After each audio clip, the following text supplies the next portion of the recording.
I think it was maybe 2017. I was training cats for the combine and pro day, and one of them was like, "Man, I can get more than you at 225." I was like, "No, you can't." So he hit 15. I was like, "Maybe so." And so I did it, and I got to 13, and I was like, "Man, I might be able to get 16." What? I got 16 of them. No, I can't do it no more. I was about to say. Yeah, I can't do it no more. 32 That was at about, what you say, about 8 years ago. You did 32? the 32 at Florida. You did 32? You came up? Dang. Was it 32 real ones or them 32? 32 real ones. Them last 6 though. Them last 6. That was on pro day? I was stroker, huh? Pro day? Pro day at Florida, 32. You definitely country strong. Yeah. Man, you know they don't even try to do the bench no more with pro days. Them Well, they skill don't. guys be like, Yeah, they don't care nothing about that. Right. You probably had to do it if you old boy from Mississippi State, Emmanuel Ford, because he was 140. Mm-hmm. Yeah, they want to see. They it. probably Yeah, want to know that, how strong he is, Yeah. but the rest of the folks, 40? he was 160. Damn. Hold up, limitless. Niggas to me got pinning it. I fought the head to witness it. Got my people feeling militant. Way I'm feeling got me up. On the mission got me up.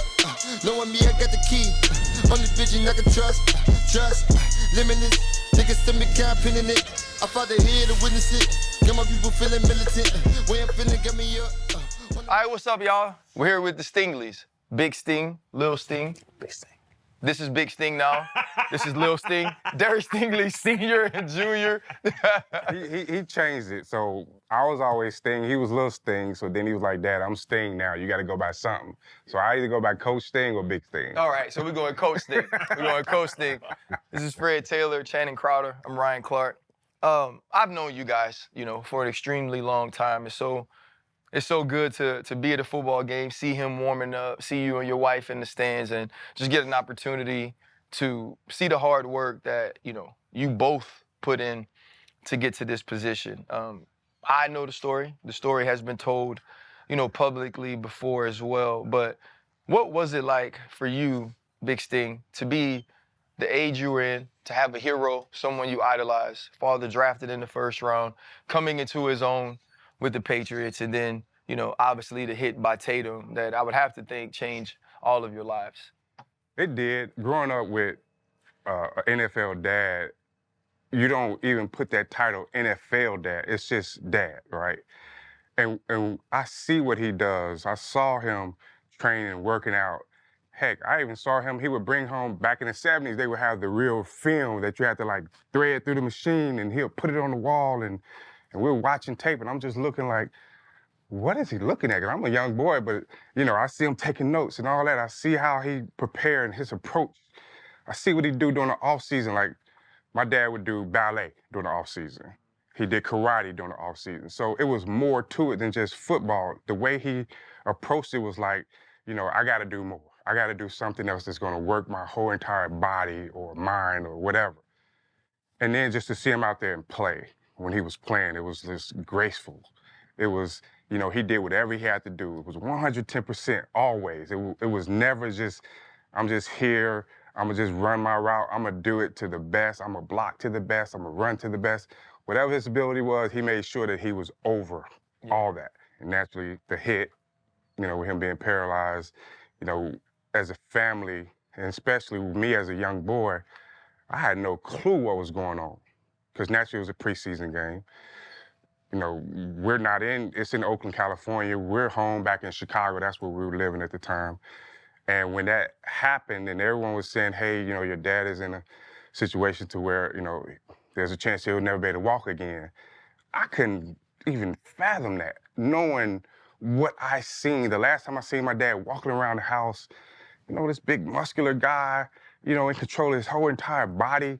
Like, they're telling me he can't move, he can't walk. Like, I didn't process that, or I didn't even accept it until months later. I saw him at the hospital. They transported him from Cali to Chicago. It was the hit happened in August. He got back home to Chicago in December. Dang. Yeah, because it was crucial. It was hit and miss. There was a couple of times they wrote him off. He wouldn't even make it through the night. It was that bad. Then when he got home, when we got to the hospital, and they brought us in, and my dad was laying there on the bed, I was like, okay, he can get up. I know he could. And I walked over to the bed and I said, Dad, get up. And he didn't move. And now I'm 6 or 7 years old. I actually climbed on top of the bed, climbed on his chest. I said, Dad, get up. They say you can't move. Dad, get up. They say you can't move. And he just sat there, he didn't say nothing. And all I remember seeing was a tear go down his face. And my uncle, his brother, grabbed me off him. And as I was being picked up off him, I registered that's what paralyzed means. He can't move. Derek, I'm sure you only hear stories, about Darryl Stingley, your grandfather. What were some of the conversations that Big Sting shared with you about who he was before the injury, the life that they had, and then who he became? Well, let's see. He passed in what? 06? 07? 07. So from that point, as far back as my memory goes, that's really like the first thing that I really hear about. So he would always say, like my dad would always say, oh, he's up there playing football, running around in heaven right now, like just just having a blast and just being who he was, like that my dad knows. So like hearing stories about that, I mean that's really all I think about. Like I don't know what he knows or what my dad knows. So I just think of the helmet sitting in the house, my grandpa's helmet, seeing all the signatures on it from all the past teammates and then me as a little kid, I got a Sharpie, I run it, I put my name on it, and then he got mad. But like like stuff like that though, like that doesn't register in my mind, like the bad or the negative stuff about like my grandpa. Like I mean, football, like, but like See, it's more than football. Like. And Derek was young, right? Yeah, very, so he's 6 years old when my father passed. And we lived, at that point, I'm living in Baton Rouge. And we would only go to Chicago to visit for holidays, whether it was Christmas one year, Thanksgiving the following year, we would rotate them.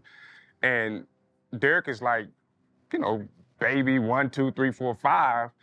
So his memory doesn't really register on all of that. He just sees some of the photos of him being in the home with my dad. The main thing he remembers is a pool table. Oh, yeah. The pool table, because he would always sit on the pool table and roll the balls, whatever.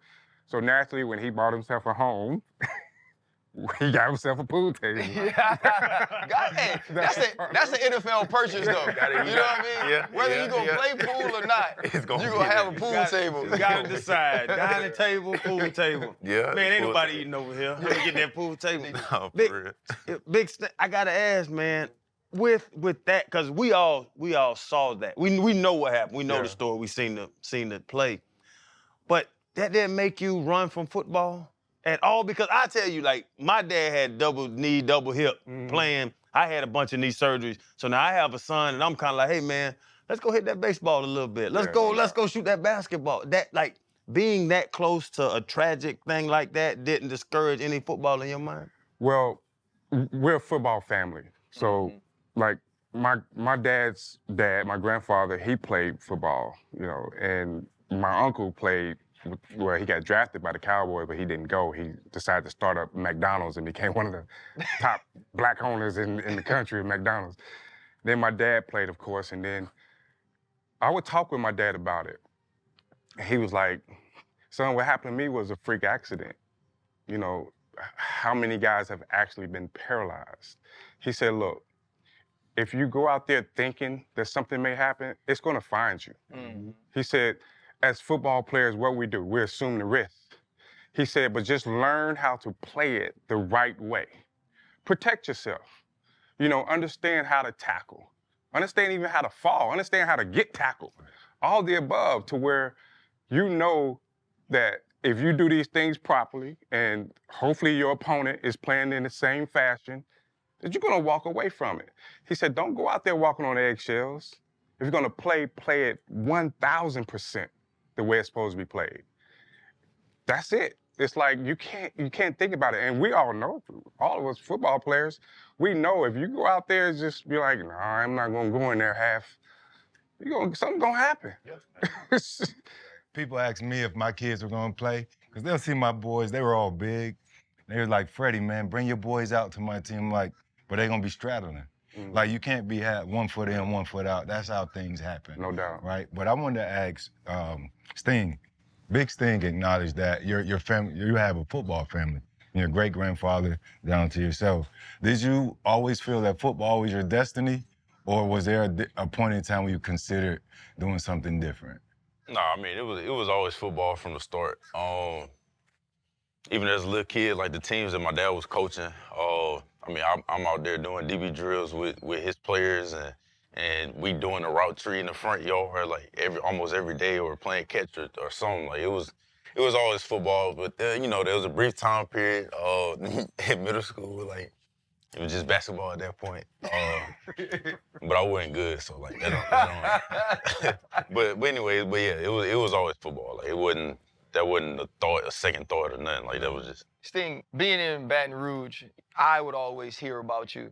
Honestly, the way I started working with the team was I got on the phone with your dad, and that was how we started working with the bootleggers.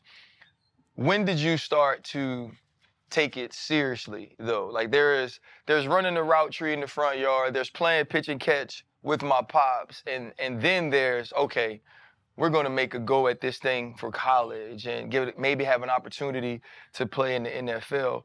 When did that click for you? I feel like when it comes to college football, like knowing that I was good enough to play college football, that was probably when I got the offer from LSU, Les Miles. But before that point, like I wouldn't, like I was just doing it. I was just playing ball. But then after that, like everything else started rolling in, and I'm just seeing like a whole different world of just sports, like that's associated. Well, I'm seeing a whole different world of football, like, and this whole aspect of you can do something with this, you can do something for your family, you can do something for yourself, like all that. So, and then I say when it comes to the NFL level aspect of it, like I probably didn't think that I was good enough for the NFL until I seen like people that I went against in college or like bootleggers, like seeing them go on and make it to the league and make plays, and I'm like, oh wait, I guarded that person. Like I know how to do this. Like I can do this, and then and then I'm doing this. So, That's actually, but here's the funny. That's the humblest all-pro in the world. Shane, I might be able to get in front of him. Hey, this is the thing though. That's how he really acts though, man. Really? Bro, we put him out there, and we'd be like, yeah, Sting, you got such. And the thing was, because he was extremely good, he was #1 player in the country as a corner.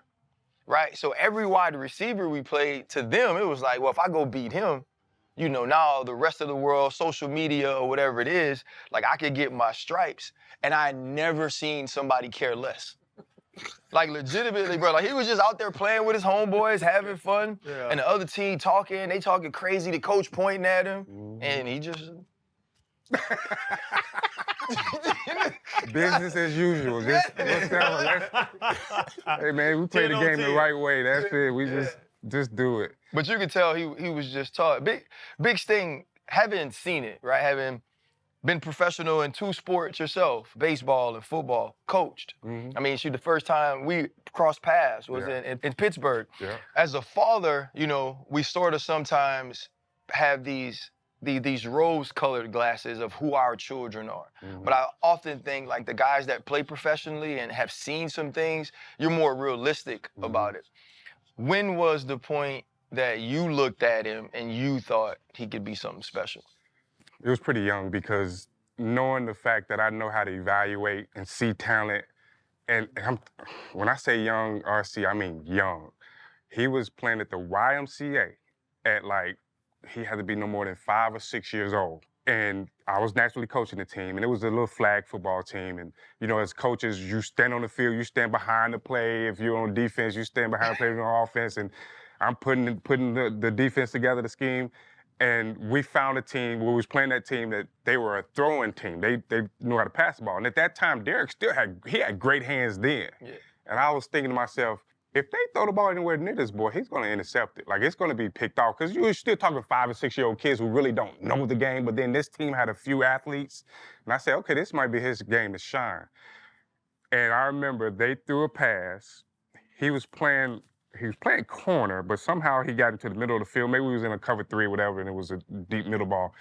But he went to intercept the pass, and the body control he had to where he avoided the receiver and went over him and kind of like his hands was outstretched out in front of him. Yeah. He picked it off and ran it in like for a pick six, and I still back there with my hands on my head like, oh my God.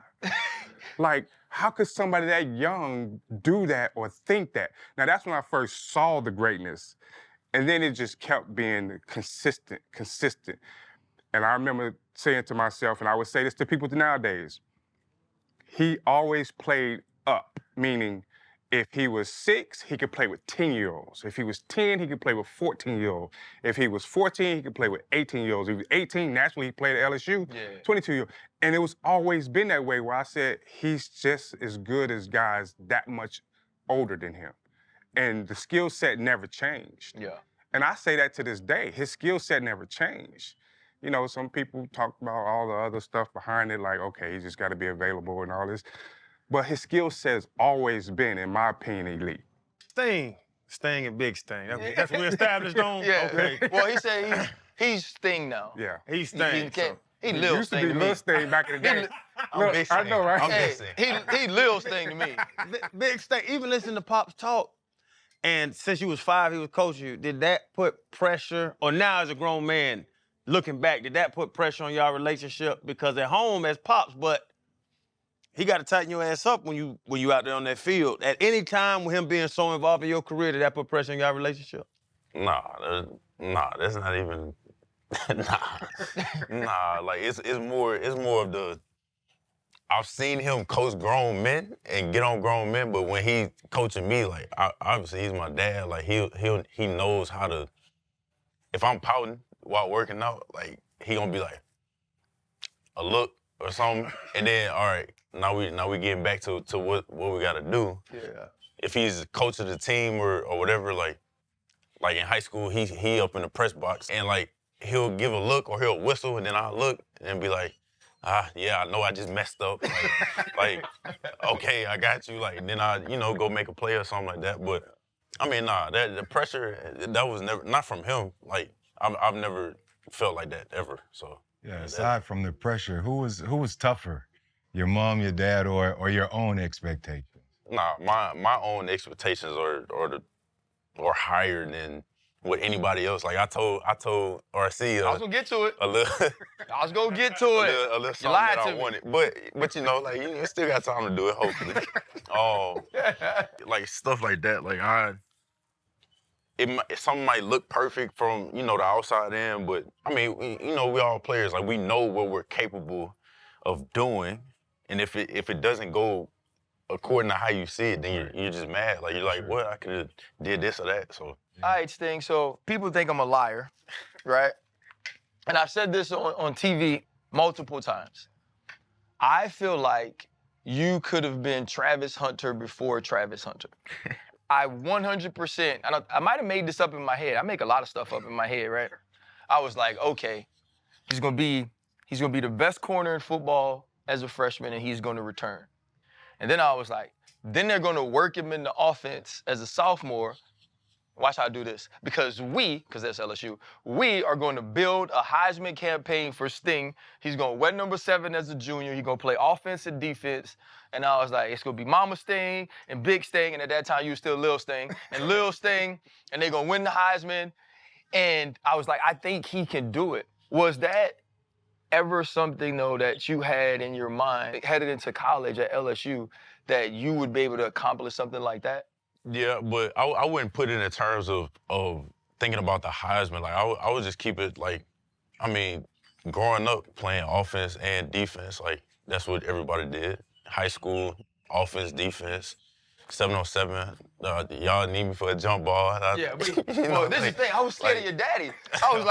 I was like, man, we really could just throw it to him every play. But I was like, that'd probably be overuse of the kid, the young man. That'd be abuse. Can't do that. But I mean, like simple stuff like that, and then getting to college at LSU, just I'm thinking that's my norm. Like why stop it now?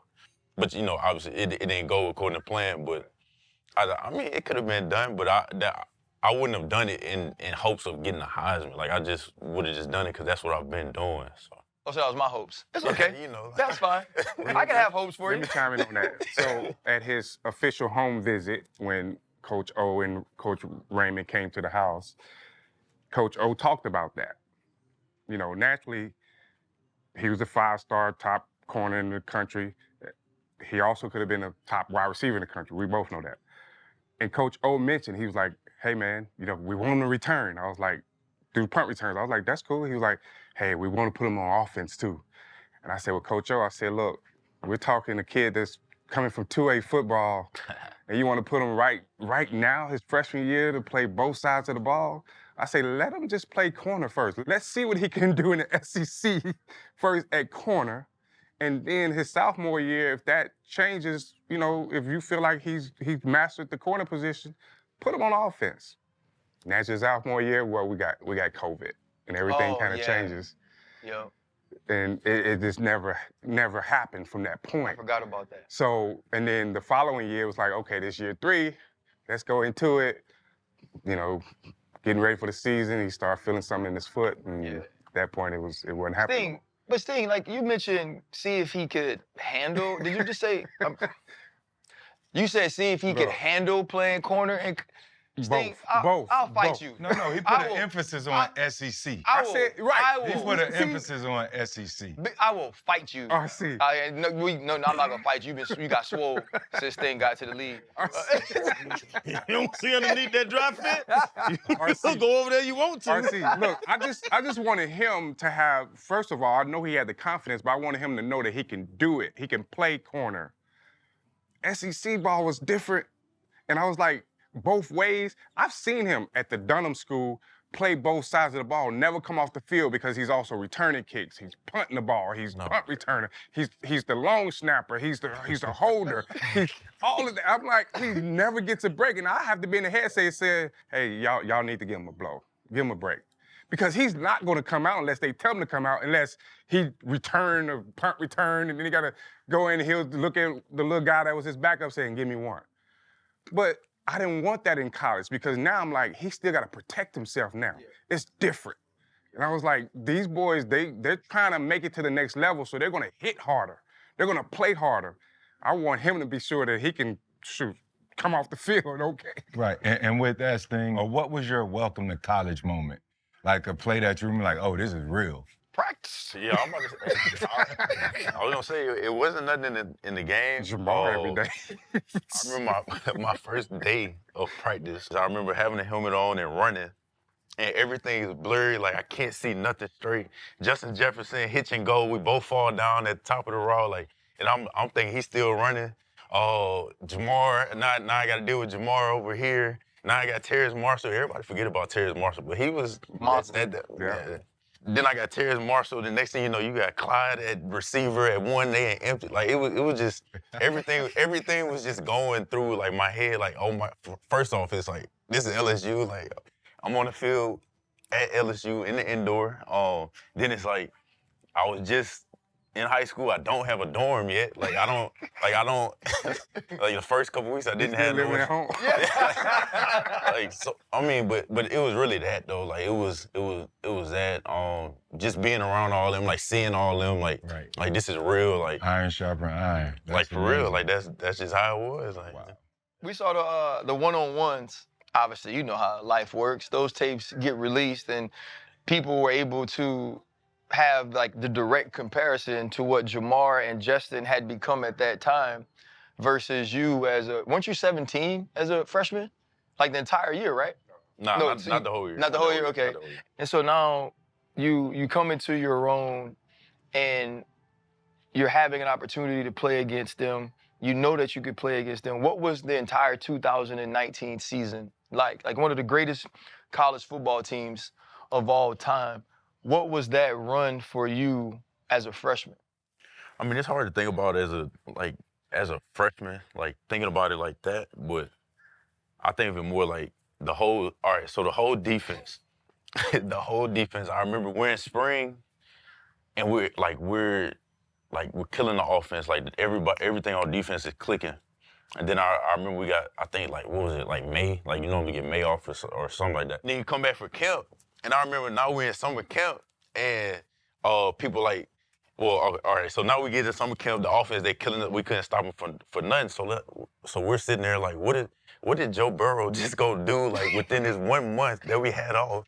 What is different? What's going on? Like, but I remember people like Caleb Vaughn, Chasson, like, he leading these defensive meetings, like, late at night. Like, we got bed check at 9:30 or 10th or whatever it was. And we sitting up in this meeting, like, trying to figure out what are we doing wrong. And just, you know, like, that's what I think about more. Like, it doesn't seem like craziness. It just seems like I'm just part of a team that's just, you know, like, that's good. Like, and I'm just here. Thinking about, like, the film and all, man, because you, like you said, you top, like, you know what I'm saying, all pro, like, you were the best corner in the world. Is it just because you're a stupid athlete, stupid vertical, stupid 40, like, the numbers are there? Does it have a lot to do with coaching and film, or you just, could you line up against anybody, like, shit, you really not gonna catch this ball? Yeah, you can only be so good with just that. Like, you gotta know what you're doing out there. Like, if we lined up here and you want to take a crazy outside release, you're not gonna do this, that, and like, you gotta be able to eliminate stuff. That's how you're good. Like, I don't see it no other way than just being fast. Or those people normally don't just make it that far in the league. So yeah, it's like who said that? Devontae. Yeah. The Terminator thing, where he can pull it down and see your leverage and see different things, and like you process it like that same way of, okay, cut splits. Okay, Yeah. he can have these 3 routes. He can't do that, can't do this. Like you can Right. go through it like that in your mind, and that's why you dominate the game. Yeah, I mean, you have to be able to do that. Like, every position got its own little thing. Like, but you got to do that. You have to be able to do that. If you're not capable of doing it, you're not gonna make it too far. Like, Yeah. I played against Antonio Gates and Tony Gonzalez and them boys. They was eating my ass up every play. Hey, Ben, I used to be like, hey, Troy, hey, woo! Help! I do want to ask, you both, and whoever wants to answer first can. You prepare to be great, right? And you get to that point, you get to that level. Obviously, after his freshman year, the world is buzzing. There were people. Mel Kiper is talking during that time, and he's saying Derek Stingley comes out now, he's a top 5 pick. When he got to school, Coach, I remember the press conference. Shoot, Derek Stingley's the best player we got on the team now. You know what I mean? Like, all those things are happening, but then you do have COVID, and you do have the foot injury. You deal with some injuries early on in your career. How difficult, Sting, after being on top for so long, was it to deal with some of the adversity you went through? So, you're bringing up a lot of all the praises and then all the worst things that were said. But, like, I'm here. Like, I'm. You want to say something good? Okay, cool. You want to say something bad? All right. Now I just gotta, just be me. Like, early NFL, my second year, like, okay, I got hurt, but I mean, when I played and I showed what I'm doing now, like, okay, people can see what I'm capable of, but at the same time, like, I never thought that I wasn't who I am. Like, I don't really see a bad thing within none of that. Like, the injuries, like, I learned how to deal with this. I learned how to, I don't know, like just be me, like myself, like be within my own company, like be able to do what I can do now, like at a higher level. So, Pops, I know it's hard as a father though, because he is like that actually. That's why I used to be out there. People be cussing this thing. See why you make the man look like that? That's literally what it'd be, man. We get the calls, Sting be chilling. His daddy might be talking. Yeah. Oh wait, Pops, I'll be right back. You know what I mean? That's just what it was. But I know how it is as a father, and you feel these things deeply. What was some of, just your advice, the support of you and your wife during some of those times? The major thing was, even with the good, the bad is gonna always come, right? And I would always say, block out the outside noise. You're only in control of what you can control. Everything else doesn't matter. You can't change someone else's opinion. You can't change somebody else's take on something. You can only do what you're supposed to do in that moment. If you're available, let's be consistent in what we're doing, right? Let's make sure that you're ready mentally, physically, and that means practice, that means preparation, all the above to where you're gonna be. We're striving to be great all the time, but we wanna be more consistent if we can't be great all the time. Now, when it comes to the bad, the injuries or whatever else you wanna call it, you gotta attack that situation just the exact same. What's the solution? How do we get better from this? How do we come back better? Okay, yeah, we're in a dark place, but the dark place ain't that dark. It's more so like you're here and you got to get back to where you want to be. So just get through it. Attack your treatment, attack your rehab the exact same way you would be if you was lining up against one of those top dogs. And that's how it works. And Pop, being a coach dad too, and I have 2 sons now, they're younger. I want to go to another side of it, because both of y'all is cute with light eyes. Never fail. I knew it was coming. I gotta ask, bro, 'cause I was like, I done seen them before, like, man, come on, man. Like, I don't want to go to the club with y'all two. But when was the birds and the bees talk? When was the real talk? Because, like, my son now, we just recently saw my 13-year-old talking to some girl on Instagram. Nothing crazy, but just, oh, yeah, you going to summer camp? I go to summer camp with you. I was the approach to let little Sting or Big Sting now, whatever the hell Sting is now. When did that happen, Cole? I don't think it actually happened, but it's just, hey man, this is what young men, young boys do, be respectful, those things. Don't put yourself in a situation to where you can lose something that you have. We don't want to be caught up in some craziness or whatever. Just keep it to where you're not being exposed for, oh, this guy did this. We don't want all that. Although I'm good with our family by saying the outside noise doesn't ever matter, ever. But with something like that, it can take away from what you want. You're different. You have an opportunity to change your status, your family status, so you don't want to get yourself caught up. So it was more so just respect. If you're gonna be involved, just stay on that level of respect, and nothing else will matter at that point where you won't get yourself in any trouble. Sting, you don't talk. So how'd you ever get a date? Oh my God. Like is it just pure handsomeness? Show them damn green eyes. Handsomeness, talent, and kindness? Like, I don't know what it is. Like, I can see you like holding the door and somebody just being like, thank you. And he'll just be like, you're very welcome. And then like, is that, because you don't talk. I see that $500,000 chain ain't gonna hurt.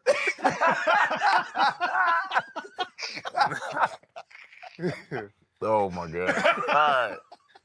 All right. So growing up, when I was a little kid, we would be in the car. I'd be sitting in the back seat. Pops be driving. He'll say, I need you to repeat a couple things. He'll be like, whenever you're talking to somebody, look them straight in the eyes. Whenever you're around women, respect, which is what he just said.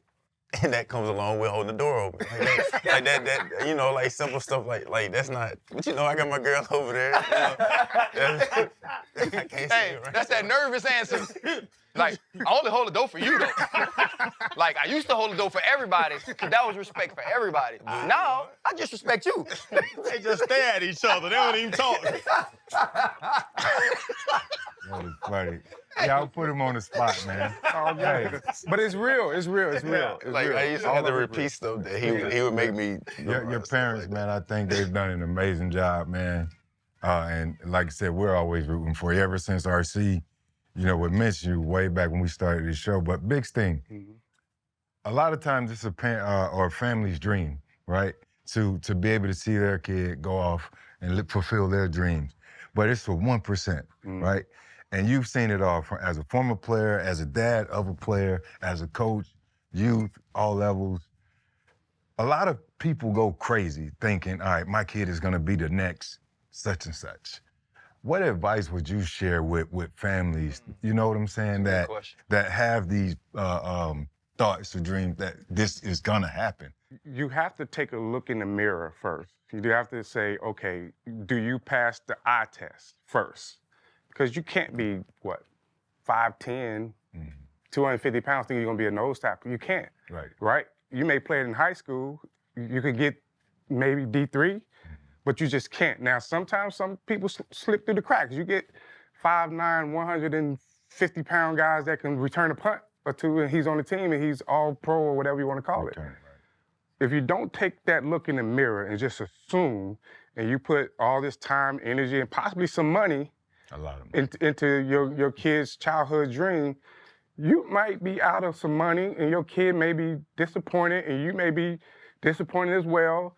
And now your life or that kid's life may go somewhere else. They may not be able to get to the NFL. They may have to work at a factory or driving, whatever.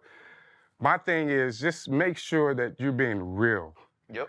Everybody feel like if I played alongside someone, like let's say with Derek, played at 2A school in Baton Rouge, the Dunham School. The school is really known for the theater and the arts and the science. So you got all these other kids that may have played alongside him saying, hell, I scored touchdowns too. I made big hits, I made tackles, I did all the above. If he could do it, I can do it. But you really can't because there's an evaluation of it, right? We're talking, these players make crazy money. These evaluators ain't not gonna give them the time of day. If they take that look and say, okay, my son is probably on this level and I just want him to have fun and maybe he can get some life experiences out of this, lifelong friendships out of this, to where he can have a productive life moving forward, opposed to saying, this coach ain't helped my son do this, or we had a chance, but they had this guy playing in front of my kid, then they're disgruntled. The kid becomes a certain type of way, no telling what life directions he may take because he felt like it wasn't on him, it was on somebody else, and it was their fault. That's why I always say, take a look in the mirror first. You gotta understand that it's just not for everybody. Correct. And then take some advice. Sometimes, like me, if somebody asks me to evaluate their kid or whatever, I give them the straight up. Now, I don't ever say anything bad about a kid. I always say, he got some limitations. He got some stuff he gotta work on. You know, that type of thing. And if they can't take that, then they're not being realistic. Like, it's probably less than 1% of the kids that can get to the league. It's a lot more competitive now because they're starting at such a young age. No doubt. I mean, our kids started at a young age and they've been around it, right? And they know the sport. You know, when it comes to a football mind, they may have it, but now you gotta work. It's the stars gotta align so much for it to work, to the point where, you know, you got genetics, you got the want to, like, I didn't tell him to play. I didn't say you're gonna play. It's he wanted to play. And then it got to a point where I said, all right, you have a chance. So now you have to do some things different than the average kid does. Now, we may have to get up at 5 in the morning. You may have to do this. You may have to not go to Sonic every day. I was still to get to your goal. When he got drafted, someone asked me, how do I feel? Like, man, how do you feel? It was that day, it was draft night. And I said, there are no words. I have no words. I'm extremely happy because all I can see was still that little bitty boy that picked off that ball in front of the other little boy, and I put my hands on my head like this. Yeah. But we didn't know. We didn't know what was gonna take place. We didn't know. We tried to get to U-High. We couldn't get in U-High. We had to go to the Dunham School. Hey, we was nervous. U-High answered my call for years. We was nervous, but then LSU come calling, heck, that 2019 team, heck, you know, he played against stars, he played against other guys, and he got the call. Yeah. But that's the 1%. Yeah. But the parents need to understand that. I tell people all the time, don't lie to your kids, right? Don't tell your kids that they can do anything that they want, because that ain't true. Right. Right, you can do anything that you want to do that's within the potential that God has blessed That's why you. I like how you put it. No doubt. Like you put limitations. Yeah. They have limitations. And I That's a think that great way to put it. I had limitations. You know what I mean? But it was understanding those limitations that allowed me to reach the potential that I had. It's like, okay, I may not be able to run 4.3. I got to learn angles, right? I may not be able to jump a 40. Okay, I got to beat you to the spot. And I think like those are the other things that if you are real with Mhm. yourself, and when you're looking at your child, like you start to try to figure out those things.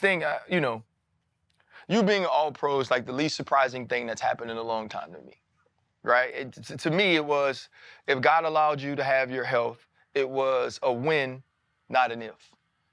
And when you look at this year, how do you assess your play? Do you feel you played as well as you possibly could, or are you still searching for a ceiling? Well, that goes back to what we was talking about earlier. Like there's a lot of plays that was left out there on the field. Like, and I feel like everybody that plays any sport, like you always say that you missed out on a lot of stuff. But I had 7 picks this year, but I could have had like, I don't know, like 20. Like I dropped a lot. Like for real. Why am I not catching that ball? Like I should catch that ball. Like, and then I look at him in the stands and he mean mugging me and all that. And I'm like, trust me, I'm with you.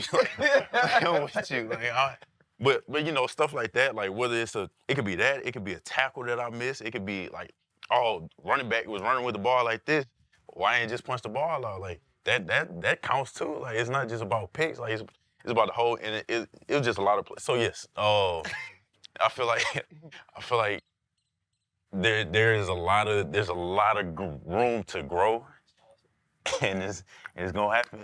It has to happen. I was at the Dallas game and we talked afterwards. I was like, bro, I've never seen you drop football. Yes, that was the first thing. You know, you was making a lie out of me. Yeah.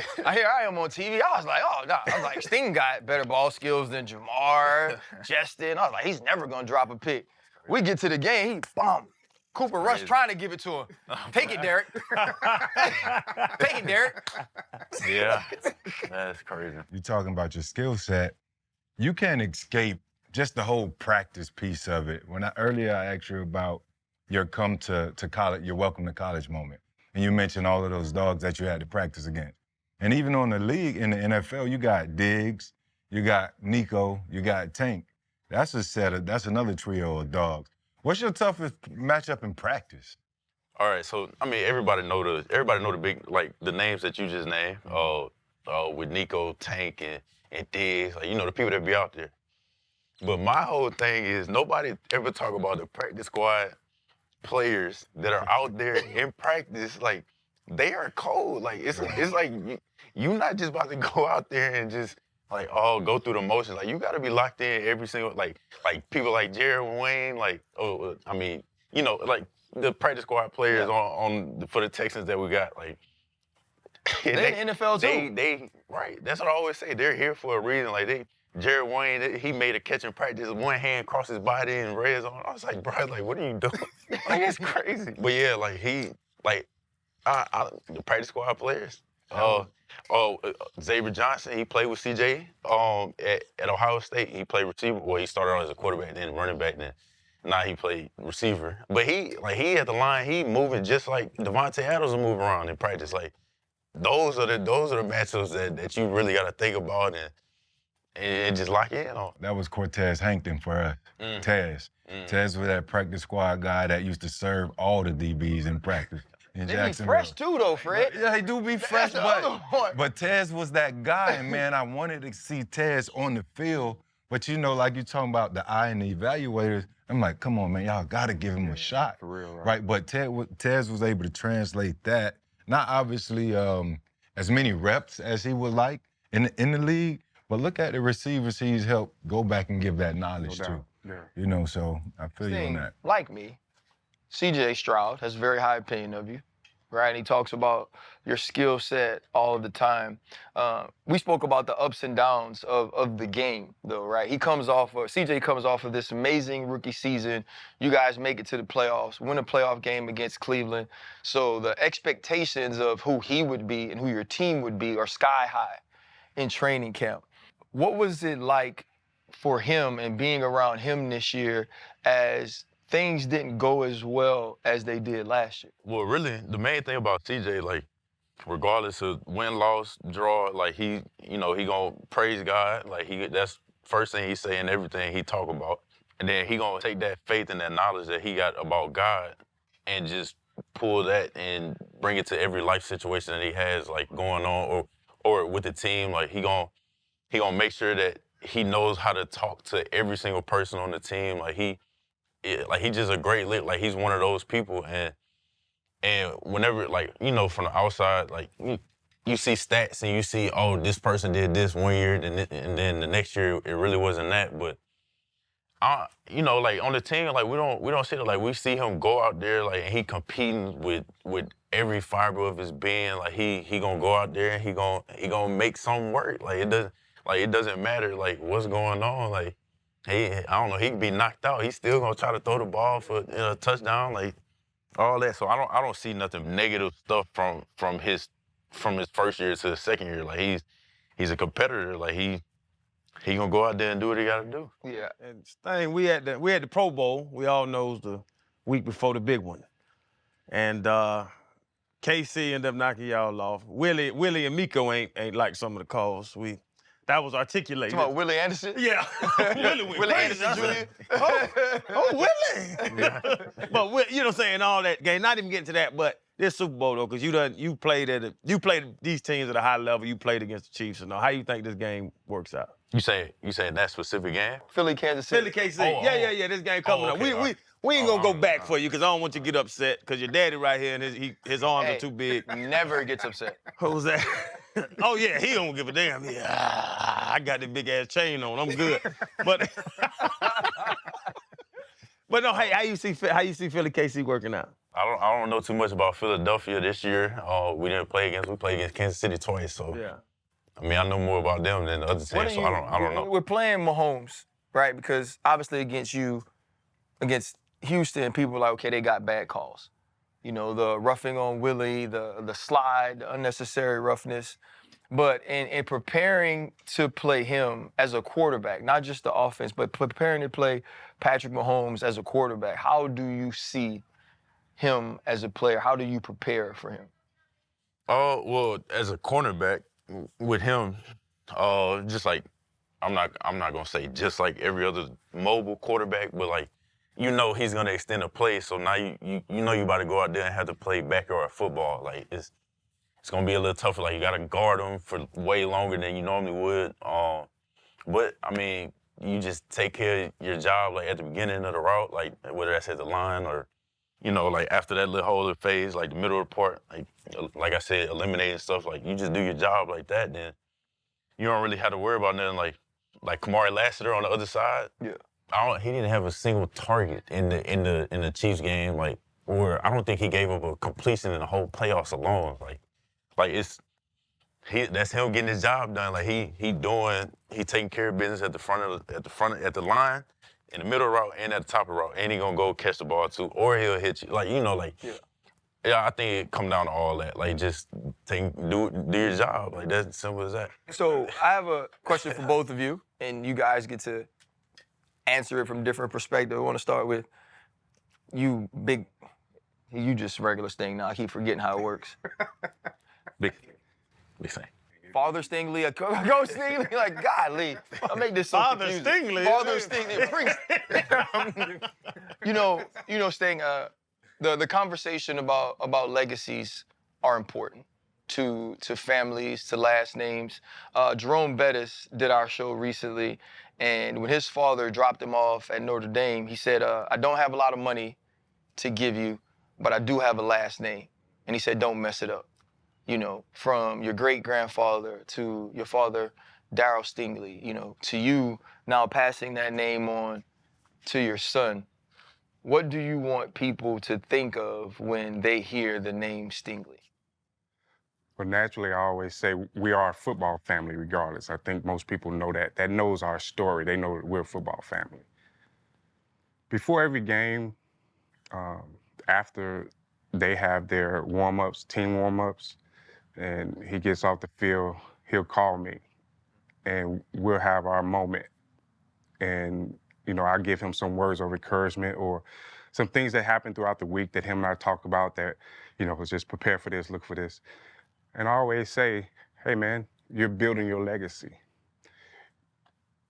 It's all about what you put out here today on what people are going to remember forever. I said, you play for the love of what's on the name on your back right now, and that's Stingley Jr. Stingley, meaning these are the people that love you and adore you. Yeah, the name on the front is the team that's actually paying you, that's giving you the opportunity to be who you are today. But your legacy is being built. You're writing it today. You're in control of what's happening. So go out there and make us proud. And he's been making me proud ever since. Absolutely. For you as well, Sting, everyone knows Derek Stingley Jr. now, right? You're continuing to show the preparation, the work, the talent, the blessings that have gone into getting you to this point. When it's all said and done for you, what do you want people to think or feel when they hear the name Stingley? I want the first thing that they say is that I made my dad, my mom, like everybody, like proud. Like it's just a family name, like both sides of the family, like everybody, really. I just made people proud to be a supporter of me, like people who believe in me. Like that's all that matters for real. So I got the toughest question for the whole show. All right? Both of y'all. In your prime, let's just say 19, That's me already. 19 receiver DB. That's me already. Receiver DB That's me. right here on the line. Who winning? I've always been strong. He would never You get gotta off the your hands line. on. You gotta get your hands I on. would choke him out You gotta get at your the line hands of on. scrimmage. Is that love? It would be aggressive. You gotta get your hands on. I've taught him how to choke people off the line of I scrimmage. know what you're And gonna he do. knows where it's coming from. Your hands gonna be, and then you gonna try to go right there, like just a little At swipe. 19, he was probably way more gifted than me when I was 19 years old. Got it. I could tell you that just from seeing him where the phases of his life. He was more gifted, more talented, faster, more explosive.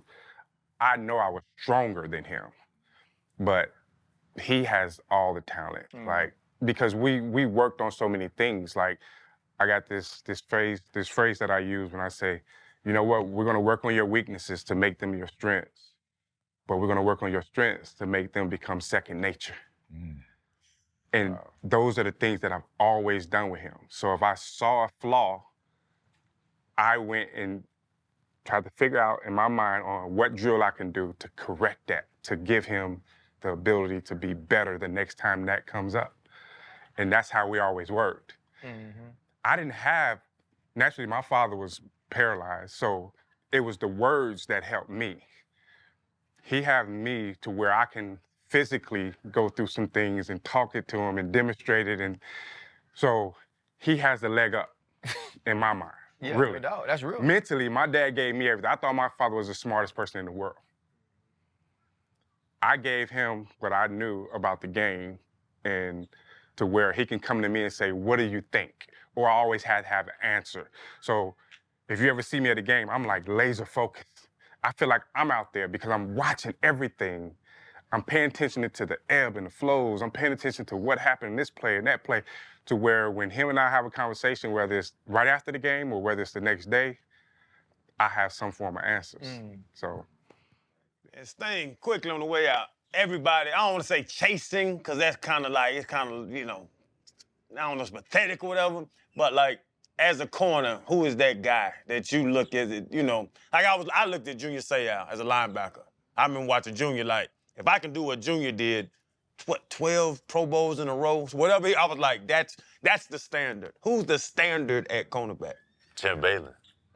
Champ? Champ. Yeah. That's him. That's it. Deion? Prime? Champ. Champ was locked down. Champ. Champ caught the ball too. And y'all all wore that ugly number I as know, well. 24, right? Ugh. But 25 is that much uglier, Man, it's the ugliest number in the world. 25 is the worst. I think 46 Hey, Sting, might be the Sting, worst. I was undrafted, Sting. You had to, listen, you got to get what they give you. Yeah. You know what I mean? Lewis jersey on the ground. There you go, I see. Okay, Sting, since we're on the way out and Channing been talking about your chain, I'm jealous. I'm a little jealous. according to the rookie contract rules, you're actually eligible for an extension. There was an agent change. I know your agent very well. A lot of times, Sting, what happens is when your agent does a deal for a very good player in your life, the best at the position as an All-Pro, the headline reads, and new highest paid, whatever the position is, such and such signs a new deal. For you, you've put the groundwork in to have an opportunity to get there. How important is it for you to get a deal done and remain a Houston Texan? Well, I mean, I want to stay in Houston for the rest of my career, really. The deal gonna happen when it happens. We still gotta take care of business. I still gotta work out. I still gotta be there, be around the team. Because Nico Collins, when he was doing all that last year, every day I'm in there working out. I see him working out. So that's the standard that we got over there with the Texans. So that's what I'm gonna try to keep on doing. So.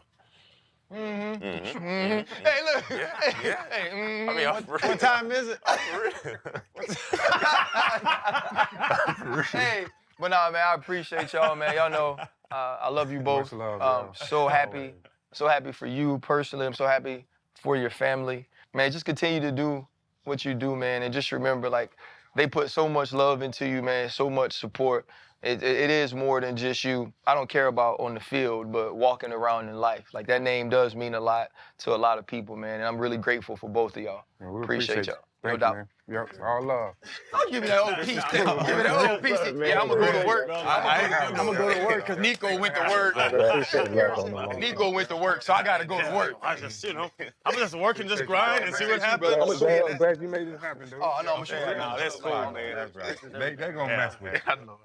They gonna mess with it. No, it's But like, I have personal relationships from afar. Yeah. Like, I root for CJ to have, he can go get 300. You know what I'm saying? Have a great game, do your thing, get 2 picks. You got Trevor your rookie year. Yeah, but this Yeah, year every you know, year. Every year. which is crazy. But I covered the damn Dolphins. Made our life miserable that week. Yeah. Man, this nigga just snatched the ball out his hand. Man, pull it down, fight something. Hold up, limitless. Niggas to me, got pinning it. I fought the head to witness it. Got my people feeling militant. Way I'm feeling, got me up. On the mission, got me up. Knowing me, I got the key. On the vision, I can trust. Limitless. Niggas to me, got pinning it. I fought the head to witness it. Got my people feeling militant. Way I'm feeling, got me up.